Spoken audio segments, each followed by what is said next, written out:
हाय friends, welcome back. भाई DRDO lightest bullet proof jacket. अरे वाह, लाइटेस्ट बुलेट प्रूफ, कमाल है।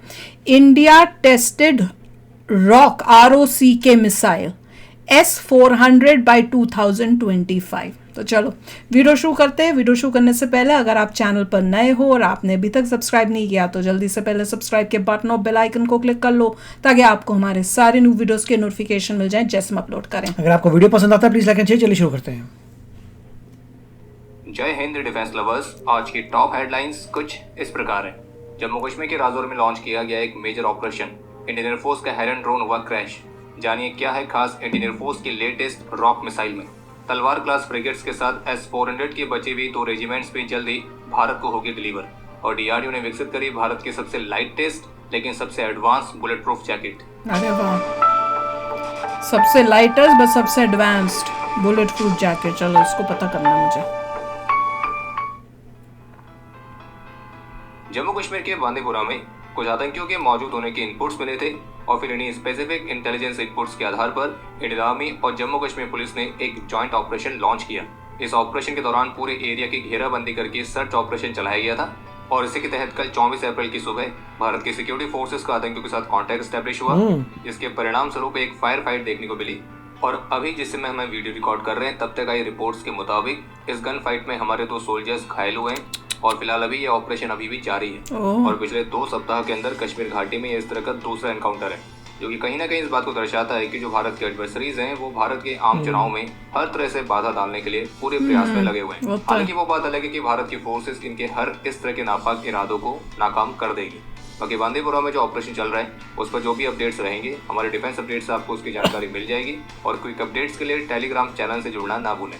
इसके अलावा एक अपडेट यह है कि सोमवार को जम्मू कश्मीर के राजौरी में थारा मंडी वाले एरिया में आतंकियों द्वारा एक गवर्नमेंट एम्प्लॉई जिनका नाम है मोहम्मद रजाक, तो उन पर हमला किया गया था और इस हमले में मोहम्मद रजाक की जान चली गई है।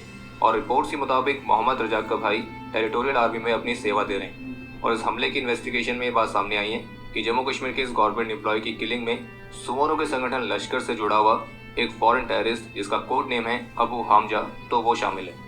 और पुलिस ऑफिशियल्स की तरफ से इस अबू हमजा नाम के सुअर के सर पर 10 लाख रुपए का इनाम भी रखा गया। और जबकि पुलिस ऑफिशियल्स के मुताबिक असल में इस हमले में मेन टारगेट मोहम्मद रजाक के भाई जो कि टेरिटोरियल आर्मी में सर्व कर रहे हैं तो वो थे, लेकिन वो किसी तरह से इस हमले से बचकर बाहर निकलने में कामयाब रहे। लेकिन अपने हाथ से निकल जाने के चलते इन आतंकियों ने उनके भाई मोहम्मद रजाक को निशाना बनाया और इस हमले में लश्कर के 2 आतंकी शामिल थे।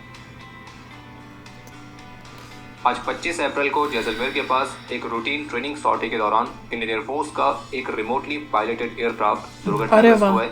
और इंडियन एयरफोर्स की तरफ से दी गई जानकारी के मुताबिक इस दुर्घटना में कोई भी पर्सनल या किसी भी प्रॉपर्टी का कोई नुकसान नहीं हुआ है। बाकी इस दुर्घटना के कारणों को जानने के लिए कोर्ट ऑफ इंक्वायरी के आदेश दे दिए गए।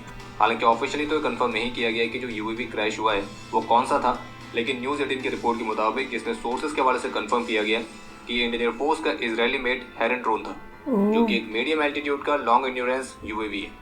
इसके अलावा एक महत्वपूर्ण अपडेट यह है कि अभी हाल ही में इंडियन एयरफोर्स ने अपने Su-30 MKI फाइटर जेट से अंडमान एंड निकोबार आइलैंड्स पर इजरायली ओरिजिन के क्रिस्टल मेज 2 एयर लॉन्च बैलिस्टिक मिसाइल का सफलतापूर्वक टेस्ट फायर किया था। और ये जो मिसाइल है ये रॉक्स के नाम से भी जानी जाती है। ये एक extended stand off range air to surface missile है जो कि 250 किलोमीटर की दूरी तक टारगेट्स को डिस्ट्रॉय करने में सक्षम है। और इसे कुछ हाई वैल्यू टारगेट्स जैसे कि दुश्मन के लॉन्ग रेंज के रडार्स, उनके एयर डिफेंस सिस्टम्स, तो उनको टारगेट करने के हिसाब से डिजाइन किया गया और ये जीपीएस डिनाइड एनवायरनमेंट में बहुत ही प्रभावी तरीके से काम करती है। और अब ये भी कह सकते हैं कि इस मिसाइल की मदद से जो इंडियन एयरफोर्स है तो वो बिना दुश्मन के एयर स्पेस में घुसे दुश्मन के क्षेत्र में डीप स्ट्राइक करने की कैपेबिलिटी रखती है। और इस मिसाइल को खास तौर पर इंडियन एयरफोर्स के लिए बनाया गया है और इसमें कई सारे कंपोनेंट्स ऐसे हैं जो कि भारत में ही भारत की कंपनी से सोर्स किए गए हैं। और इंडियन एयरफोर्स इस मिसाइल के कुछ बड़े ऑर्डर्स प्लेस करने की योजना बना रही है और जिसके तहत इंडियन एयरफोर्स चाहती है कि ये मिसाइल भारत में मैन्युफैक्चर हो। और जो क्रिस्टल मेज 2 AKA रॉक्स है तो ये क्वाज़ी बैलिस्टिक मिसाइल है, यानी कि किसी भी normal air to ground missile की तरह काम नहीं करती है, बल्कि इसे काम करने का तरीका कुछ अलग है। जैसे कि एयरक्राफ्ट का जो पायलट है वो इस मिसाइल की ट्रैजेक्टरी को खुद से चूज कर सकता है कि ये मिसाइल हॉरिजॉन्टली जाएगी या फिर वर्टिकल रहेगी। इस मिसाइल को या तो आप ब्लास्ट फ्रेगमेंटेशन वॉरहेड से इक्विप कर सकते हैं या फिर पेनिट्रेशन वॉरहेड से। और इस मिसाइल के फ्लाइट के टर्मिनल स्टेज में हाई वेलोसिटी के कारण ये मिसाइल दुश्मन टारगेट को काफी अंदर तक जाकर पेनिट्रेट करने में सक्षम है। और ये मिसाइल पिछले सप्ताह काफी चर्चा का विषय बनी थी जब इसराइल ने इस मिसाइल को इस्तेमाल किया था ईरान की S-300 की बैटरी को टारगेट करने के लिए। और अगर आपको भारत के इस नए वेपन सिस्टम एक डिटेल वीडियो चाहिए तो कमेंट में लिखिए यस और वीडियो को करिए लाइक। अगर इस टॉपिक की डिमांड कुछ ज्यादा ही हुई तो हम इस पर एक स्पेशल वीडियो आप सभी के लिए जरूर लाएंगे। बाकी अगर आप चैनल पर पहली बार आए हैं तो squadron.in पे जाके नए डिजाइन को चेकआउट करना ना भूलें और स्पेशल कूपन कोड तो आप सभी को याद ही होगा। लेटेस्ट मीडिया रिपोर्ट्स के मुताबिक रशिया की तरफ से अगले वर्ष भारत को S-400 एयर डिफेंस सिस्टम की बची हुई 2 रेजिमेंट्स भी डिलीवर कर दी जाएंगी और उसके साथ साथ रशिया की तरफ से तलवार क्लास फ्रिगेट्स की डिलीवरी भी जल्द ही स्टार्ट होने की पूरी उम्मीद है। इसके अलावा एक अपडेट यह है कि सोमवार को HAL ने नेशनल एरोस्पेस लेबोरेटरीज यानी कि NAL के साथ एक टेक्नोलॉजी ट्रांसफर एग्रीमेंट साइन किया है और इस एग्रीमेंट के तहत तेजस मार्क 1 फाइटर के सीरीज प्रोडक्शन के लिए BMI इंजन बे डोर की मैन्युफैक्चरिंग की जाएगी। और इस टेक्नोलॉजी ट्रांसफर एग्रीमेंट के साथ जो HAL है वो तेजस मार्क 1 फाइटर के सीरीज प्रोडक्शन के लिए इन high temperature resistant composite parts को डायरेक्टली प्रोड्यूस कर सकती है, जो कि इंडियन एयरफोर्स स्क्वाड्रंस की इनिशियल रिक्वायरमेंट को पूरा करने में मददगार साबित होगा। बाकी एक अपडेट ये भी है कि अभी हाल ही में इंडियन आर्मी के vice chief lieutenant general Upendra Dwivedi ने भारत और रशिया की जॉइंट मैन्युफैक्चरिंग फैसिलिटी जिसका नाम है Indo Russian rifles private limited, जहां पे AK-203 असॉल्ट राइफल का प्रोडक्शन भी चल रहा है, तो इस असॉल्ट राइफल मैन्युफैक्चरिंग फैसिलिटी को भी हाल ही में विजिट किया था। और इसी ऑनगोइंग विजिट के दौरान आर्मी वाइस चीफ ने IIT कानपुर और अडानी एम्यूनिशन कॉम्प्लेक्स तो इनको भी विजिट किया था। अच्छा, वाह। मंगलवार को यूएस सेनेट ने यूक्रेन, इजराइल और ताइवान के लिए 95 बिलियन US तक की युद्ध सहायता को मंजूर किया था, जिसमें से 8 बिलियन US का पैकेज ताइवान के लिए था, जो कि ताइवान को चीन की तरफ से उत्पन्न होने वाले इन्वेजन जैसे थ्रेट को काउंटर करने में मददगार साबित ताइवान को भी। तो बुधवार को चीन ने ताइवान के लिए अमेरिका की सैन्य सहायता के इस पैकेज की आलोचना करते हुए ये कहा कि इस तरह की जो फंडिंग है तो वो सेल्फ गवर्निंग आइलैंड को एक डेंजरस सिचुएशन में धकेल सकती है।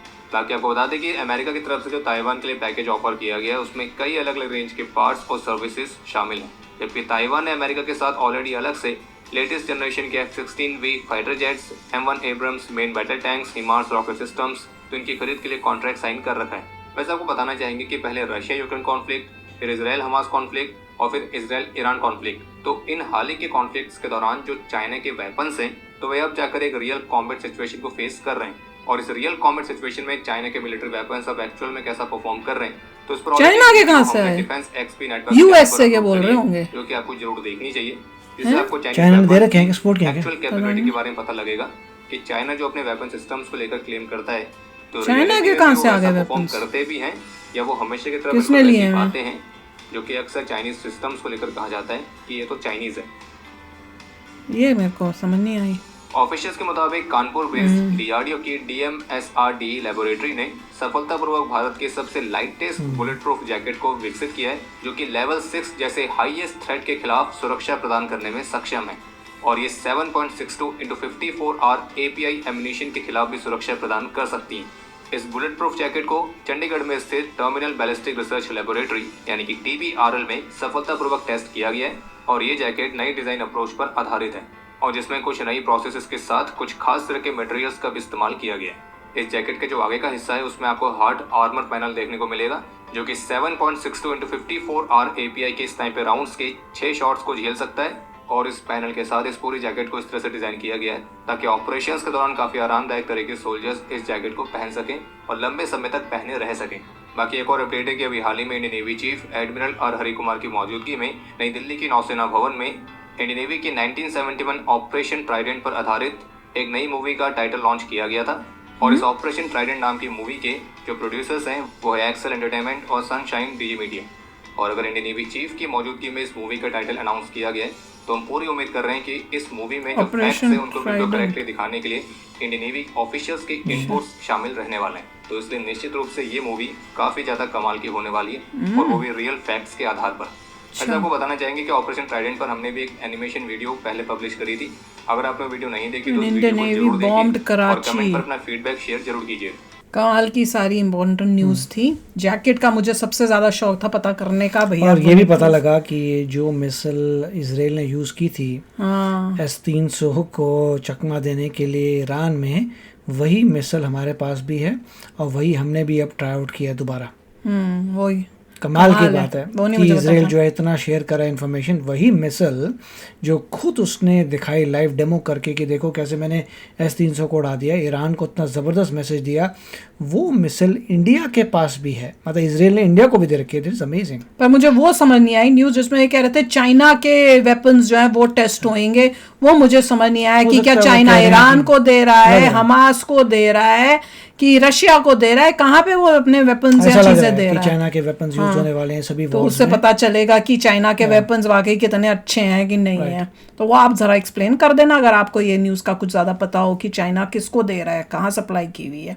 तो चलो यार चलते हैं, मिलेंगे नेक्स्ट वीडियो में बहुत ही जल्द। Till then take care and bye bye. तो अगर आप मेरे इस चैनल पे नए हो तो जल्दी से सब्सक्राइब के बटन को हिट करो और बेल आइकन को क्लिक करो ताकि आपको मेरा जब नया वीडियो मैं लगाऊं आपको उसके बारे में जल्दी से पता चल जाए।